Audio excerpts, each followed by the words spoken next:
Folks, we'll go ahead and get started with head coach Amy Vachon's press conference. We'll open up the floor for questions. Thanks for the time, Coach. Yeah. Appreciate it. Looking back, Indiana comes to Maine earlier this year. Mackenzie Holmes' kind of homecoming game in her final season. Looking back now, how helpful was that, despite the defeat for Maine? How helpful was that now, seeing that you're playing Ohio State tomorrow?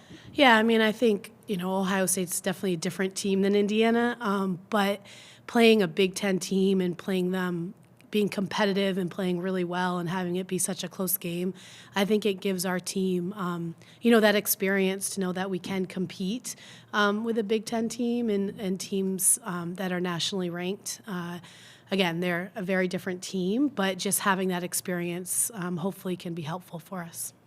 And one of the differences, Ohio State's press is Yeah. very well known. Yeah. Has there been anything close to being able to prepare for that this year other than this week? Yeah. No. We've played a lot of different teams and a lot of different styles. It's what we try and do in non-conference to try and prepare us if we are fortunate to get in the situation. But that's one thing we haven't really faced. And even if we had faced a press, I don't think it's comparable to Ohio State's press. So. And then my last question, you have notable history with Maine and just how successful you were, the lone win for the Black Bears in the tournament, upsetting Stanford. But hearing your players talk about you, you don't bring it up. You're focused on them having their own experience. How important is that for you to not kind of use that? Yeah, I mean, it was a long time ago. It was 25 years ago, and it was a whole different lifetime. And while it's part of our history, it's not going to help us win tomorrow, So it's important for our current players to have their own history, have their own experience, to create their own history. And so I think, just preparing for what we can do and enjoying this. We talked a lot about when we're on the court and when we're in the film room, we're really going to prepare like heck to try and win tomorrow. And then when you step out of the line, to really enjoy this experience, because it's special, and not everyone gets to experience it. So. Hi. Jumping off experiences, can you talk about, obviously there's the experience of winning the conference championship, but then that moment when you guys are all in the room together, when you find out where you landed Selection Sunday and seeing that you guys are in the, obviously it was known, but that sense of officialness of being in the tournament. Yeah, I mean, there's something to be said about seeing your school's name on the TV, and on the bracket and being revealed. And, you can talk about it and people can tell you how it feels, but until you experience it yourself, it's just this feeling that you can't describe. And so I was just so pleased that, our players were able to experience that. They've been through a lot, and, no one on the team had that experience prior to Sunday. And so for them to experience was just, to see them experience that was just pure joy.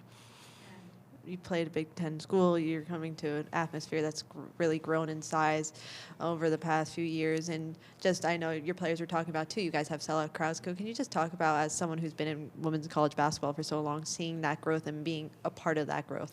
Yeah, I mean, it's incredible where women's basketball is right now, all over the country, in every pocket, just the fans, everyone's talking about it everywhere you go. I mean, my brother said, a couple months back, they were watching the Duke North Carolina men's game, and it was the same time as Caitlin Clark was playing, and he changed the channel to go watch Caitlin Clark. He said 10, 20 years ago, you'd never change the channel for a Duke North Carolina men's game to go watch a women's game. But that's where we're at, and it's, Caitlin obviously has done so much for our sport, but it's beyond that, it's widespread and it's all over. And so to see the growth, I was listening to something the other day, and we were talking about when I played, the game was on our local TV station, went down to broadcast the game. So it could be broadcast. Like, now it's nationwide, every game, and it's just incredible to see the growth of the game, and it's really cool. Last thing I want to ask is your whole, I just want to ask about status and availability for your team, and if they're all going to be good to go tomorrow. Yeah, I think so. Yep. Unless something happens, I think they will be, yeah. Coach, we talk about the Iowa offense, Ohio State offensively, they like possessions. Mm-hmm. You guys are under 60 possessions a game, I think. Yeah, we're pretty close. So probably, tell me yeah. about the style and what the idealistic offensive set is for the Maine Black Bears. Yeah, well, we can't run with Ohio State. I mean, not many teams can, but that's something that, our team is built on efficiency and built on running our offense and getting great shots and making other teams defend us. We know it's a challenge. We know how well Ohio State defends, but hopefully we can get them in more of a half-court game and keep those possessions down. If we're up there with 70-plus possessions, that is not in our favor by any means. Coach, you guys have been really good defensively all year, gave Indiana some trouble earlier in the year. I want to ask you, when you look at film for Ohio State, specifically of Celeste Taylor, she came along a lot more in the Big Ten play offensively. What have you seen from her offensively and how she's fitting in with this Ohio State offense? I mean, it's hard to pick just one player on their team. She's a fantastic player, as is, Cody McMahon is incredible. I mean, that kid is really good, and I could go through their starting five and their bench. So, with Taylor, she just can score at all three levels, and she creates so much havoc on the defensive end. So her offensive game has, I felt, really come on as of late, not just relying on her defense. Look, they're a top 10 team in the country for a reason, right? They have weapons all over the court, and so we'll try some different things, just like we did against Indiana. Try some different things and see what we can do. So.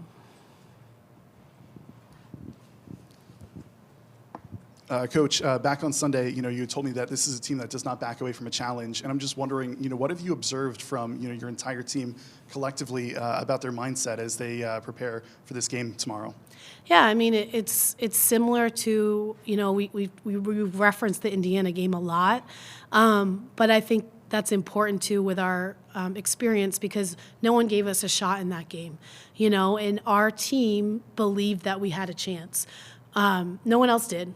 And our team did, and they came out and they just played. And that's one thing that I really appreciate about our team. It doesn't matter who we play.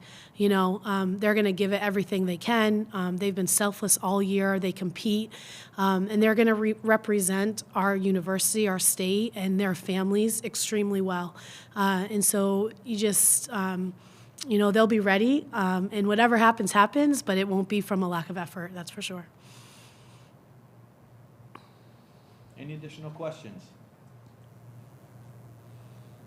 Amy, thank you very much, Thank and you. all the best tomorrow. Thank you.